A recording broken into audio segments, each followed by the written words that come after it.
Class is now in session. I'm Professor Hockey, and today we'll be discussing the Sharks prospect scrimmage occurring at the end of their development camp. The players were split up into Team Teal and Team White and put into a game-like environment, some 4-on-4 and some 3-on-3 hockey. It's not a particularly serious game, as you are going up against your potential future teammates, so you're not expecting some hyper-competitive play. However, it is the only taste of Sharks hockey that we are going to get until about September, and so you kind of just take what you can get. At this point, it is at the very least a chance to see how some of the Sharks prospects are looking here, and in particular, the ones who were drafted just a few days ago. Speaking of which, at the top of this list, we have the second overall pick from the 2025 draft, Michael Misa. Now, there were a lot of very interesting players at this scrimmage to watch, but the one who likely had the biggest spotlight on them was Michael Misa. He was advertised as a all-around player, a lot of strengths, not really many weaknesses, and that is exactly what we ended up seeing from him in this game. Just a really impressive outing for him. The way he was scanning and reading the ice, trying to find that next play was very, very impressive. He moved very well. His skating ability was quite strong, managed to beat out a couple of defenders to get some chances for himself, though not much finish at the end there. Didn't manage to get a goal here, but that's not even a real criticism to be had. Even defensively, where you're not expecting much out of a scrimmage, and especially not one at 4-on-4 and 3-on-3, and yet he had some decent plays there. So this was a player who was just very solid, both sides of the ice, all around, very, very good outing for him. Clearly one of the best players on the ice here in this scrimmage. And is this really the thing that makes the decision of whether or not he makes it to the NHL next season? Not really. The scrimmage is just not that impactful. But what you can say is that this has done nothing to hurt his chances and only could possibly help them. So definitely a player to keep an eye on and see what will happen, what decision the Sharks will reach over these next couple of months, because this is the moment where you expect players to try to commit to see if they'll end up heading to the NCAA. That's where Michael Misa was rumored to go next season, if not in the NHL, so I guess we'll end up seeing what happens. The one advantage, however, that Misa did have over a lot of the other players here is that he did basically get to play the entirety of this game with Igor Chernyshov also on the ice with him. And as we know, these players had some pre-existing chemistry from their time this past season with the Saginaw Spirit. This is in stark contrast to pretty much every other player on this roster who has now is playing with teammates who they are completely unfamiliar with or has barely ever played with in the past. And that was a big advantage. We saw the connection that Misa and Chernyshov were able to have quite frequently in the offensive zone. That is not something that any of these other players did get to have, but that's still not really much of a knock against Misa. He can just really only do what he is given, and what he was given was Chernyshov as a teammate, and he flew with it. Then we move on to talking about Chernyshov, who I thought also was really impressive here in this game, showcasing his physical development, managing to win multiple puck battles, just shrugging off defensemen, forcing his way to the net, making some strong offensive plays, good passes, good shooting, good dekes, good hands in tight, just all around very solid in the offensive zone for Chernyshov. Defensively, there really wasn't much there, I would say. As I talked about with Misa, you're not expecting much of a defensive commitment from these forwards who kind of just do drive-by defensive plays, so to speak. Chernyshov, a lot of the times, may be looking for that next offensive moment for himself, but I would say generally he showcased himself fully ready of making that jump to the pro level, just as we saw near the end of this past season with the San Jose Barracuda, and that is probably where he will end up spending the majority of the next season. It would be nice to see him in the NHL. I do think he has the potential to do so, but that decision will likely end up coming through preseason and training camp, not so much with a development scrimmage, but like with Misa, he has done nothing to hurt his chances and only help them. Next, we move on to Sam Dickinson, the Sharks' top defensive prospect. And if you rewind a year ago, in his first development scrimmage, a few days after he was drafted, it was not the greatest outing for Dickinson. Didn't get to do much defensively, didn't get to do much offensively, just a really muted performance from him. Well, now, fast forward 365 days, and Dickinson looked like one of the most confident players on the ice. Huge strides made in his game over this past year, really just commanded the ice when he was on in full full control. This is not to say that Dickinson made zero mistakes here in this game. There were a couple of moments where he sent pucks to areas where nobody was there, but it kind of goes back to what I mentioned with Misa and Chernyshov. When you have that lack of chemistry and you don't know the tendencies of your teammates, you might think they're in a certain position, but they're in an entirely different spot on the ice. So it's hard to truly fault Dickinson. He had some good offensive moments. I believe he hit the post here in this game, and also some pretty good defensive moments on top of that. Not a make or break moment for an NHL performance, but something, again, as I've already said multiple times, can only really help him moving forward. Then we move on to Eric Polkamp. Again, if you rewind back a year ago, his development camp scrimmage post-2024 draft, he was a dark horse coming into it, and he ended up being the best defenseman on the ice across both teams for the Sharks. And now here, again, the same thing has played out. Once more, the best defenseman, perhaps even just the best player in general, as he puts up a hat trick as a defenseman in this scrimmage, showcasing his outstanding shot, both his slap shot, which has a tremendous amount of power and accuracy behind it, but also his wrist shot was able to beat Ravensburgen quite cleanly for that second goal, and then eventually the third goal was on that 2-on-0, so maybe not as much of a chance.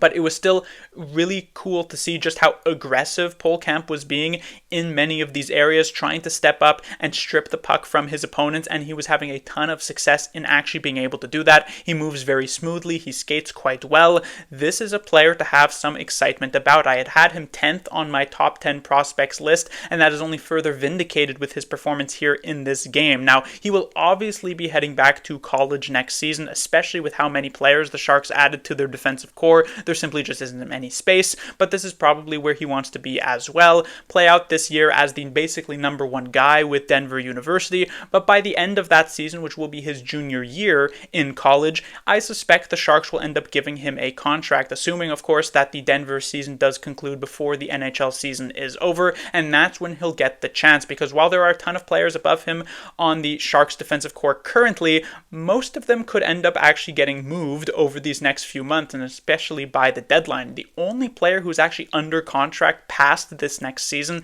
is Dmitry Orlov, and then of course a few prospects like Sam Dickinson, but many of the others on expiring deals. So players like Klingberg, players like Leddy, DeHarnay, maybe even like Liljegren could end up being on the move. Ferraro as well, he could end up getting traded sooner rather than later, and so generally by the time Polkamp would sign a contract by next spring, one can suspect he will be able to make an NHL debut, and perhaps by this time next year, we'll be talking about him more as an NHL player, not a college player.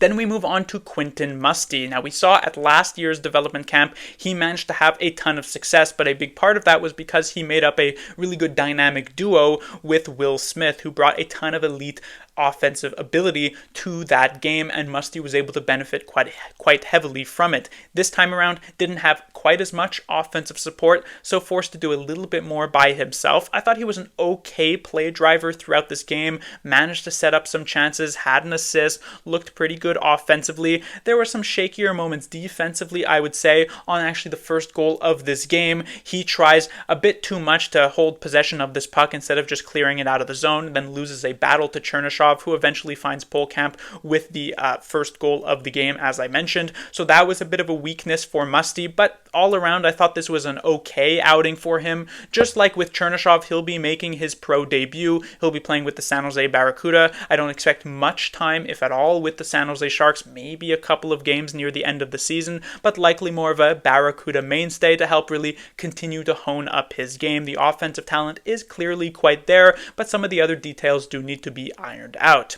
Then we move on to Sharks defensive prospect, the 33rd overall pick from this past draft, Hao-Shi Wang. That is the name he wants to go by based on what he has said to the media, so of course I will stick with that. And he also came, I would say, as advertised, a player who is viewed as a very raw potential, a project type of player who's not a year or 2 years away from the NHL, but probably closer to 3 or 4, but has some very high-end ceiling to his game.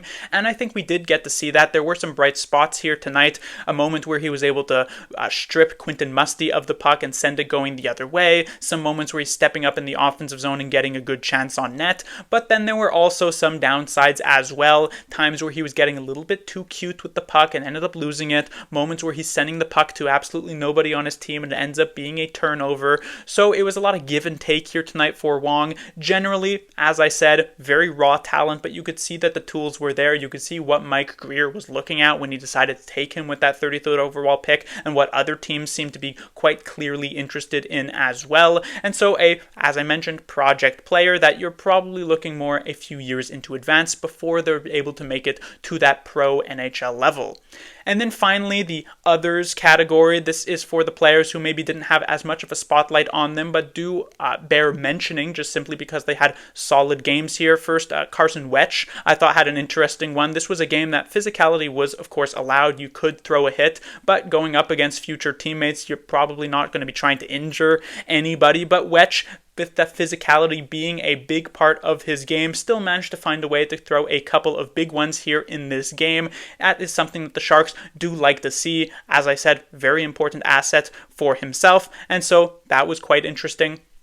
I'd say Cole McKinney had a pretty good outing. Second round pick, 53rd overall from this past year's draft, was decent to see there. I thought the best goaltender of the day was probably Matt Davis. He is expected to be making up that tandem with the San Jose Barracuda next season with Gabe Carrier, now that the Sharks have moved on from Georgi Romanov. So good to see that he was able to put up a solid performance in this one. And, it's not a super serious game, as I mentioned, but when you're a goaltender facing 4-on-4 and 3-on-3 chances, you still have to put up a good performance, which is exactly what he did. The player who I would say had the best tryout performance out of all the tryouts, because a few players here aren't technically Sharks prospects, they're just brought in to be given a look, was actually Zadvernyuk, coming out of Brown University, a freshman there, 21 years old, obviously not really expecting much from him, and yet he was one of the better forwards amongst both teams in this game. He managed to score a goal as well, and generally played with a lot of pace. Not really going to get a contract from this situation, but perhaps a player now that the Sharks will keep a closer eye on as he moves into his sophomore season next year. One last player that I do want to mention, Landon Marleau, a name that would obviously sound very familiar for Sharks fans. This is the son of Patrick Marleau. There was some criticism about him being invited to this development camp. His numbers in the league he played in next season, not particularly impressive. Some people perhaps feeling as though this was a bit of a nepotism type of moment where he only gets invited because he is the son of Patrick Marleau. But I will say his performance in this development camp scrimmage was actually rather solid. I thought he was quite tenacious, being very aggressive both defensively and offensively, trying to head to the net and get some chances for his team. Didn't get to contribute a ton and didn't obviously have the high highs of a Misa or Chernyshov or any of these big name prospects, but certainly showed that he belonged at this level of play with these Sharks players. So that was quite interesting to see. But that will do it for this scrimmage review. As I said, we're not really going to be getting much other Sharks hockey until about September, and so this is what we're going to hang our hat on. A really good outing for many of the Sharks' top prospects. The future is very bright for this team moving forward. Class dismissed.